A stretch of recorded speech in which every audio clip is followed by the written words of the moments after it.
This meeting is being recorded. And just to verify, you don't mind being recorded, Phil? Totally fine.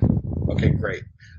So we had started talking about your how you're related to games. I gave you a little bit of the background about the project, but what we usually do is start off by asking people what their relationship is with games, how they work with games. So why don't you go through that? Right. So I don't work with games as much on a professional basis. In my library job, I do visual media.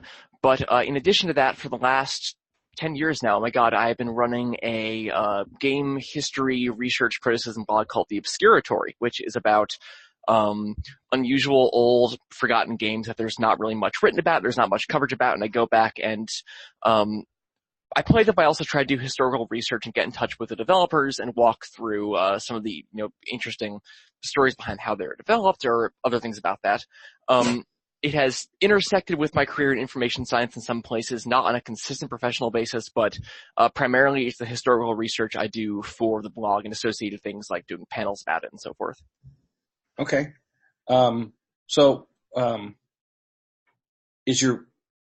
You're currently doing visual media preservation, but yes. Game history is your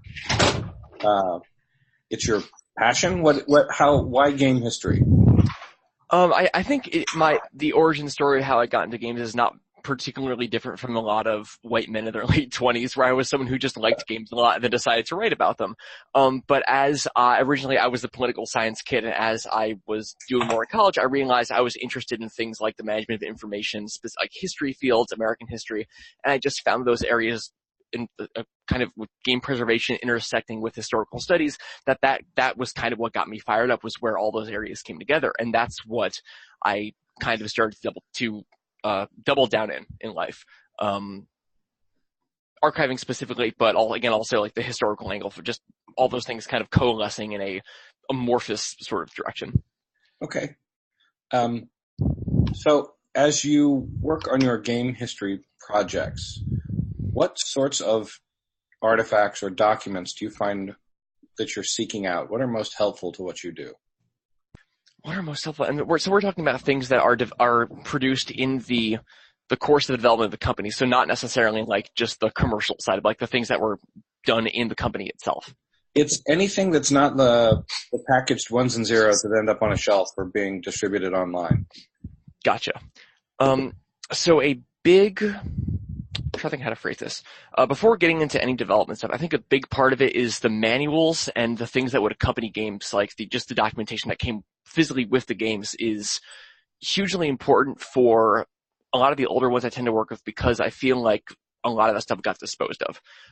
Thinking about when I'm dealing with games that came out in like the early 90s for the Amiga computer console that came out in Europe or something, it is easy to find copies of the games, but the manual, I think at this point, it's, you can get the floppy disks of them, and it's very difficult to find instructions on how they actually play, which is difficult, especially for games that are in non-English languages and things like that.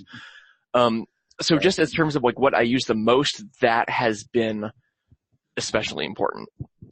I've also, from the historical research angle, what I've found, I haven't interacted a ton with documents, but what I've found what I found useful have been design documents. Obviously, that's a huge one, but not just design documents, but also kind of the original pitch materials about what the vision for a certain project was.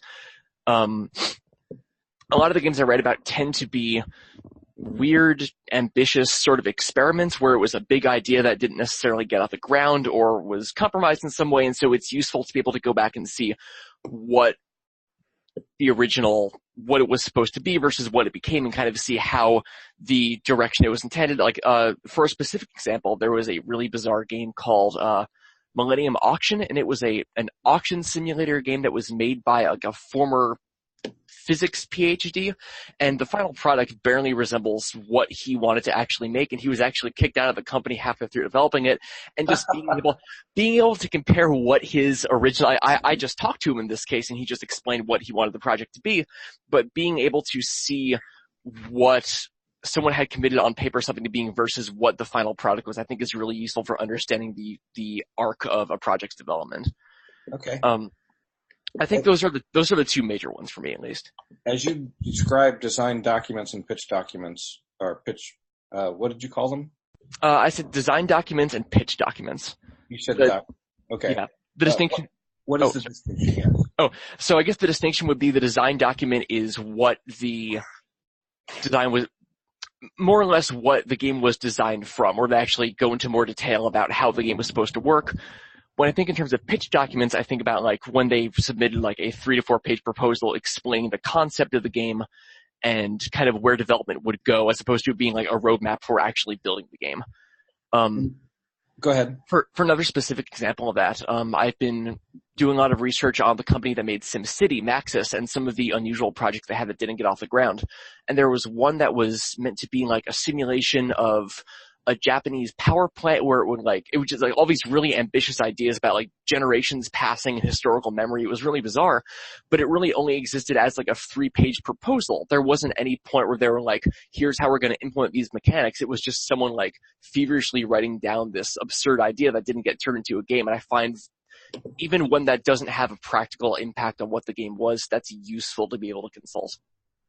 Can you ever trace in some way how pitch documents might have become other things as well? Like you were talking about this game design doc, the guy started developing it and then it turned out to be something completely different at the end. Have you ever said, this pitch document sounds like it contributed to this other game idea? Can you trace a lineage on a pitch document that wasn't used, that might have been used in another way?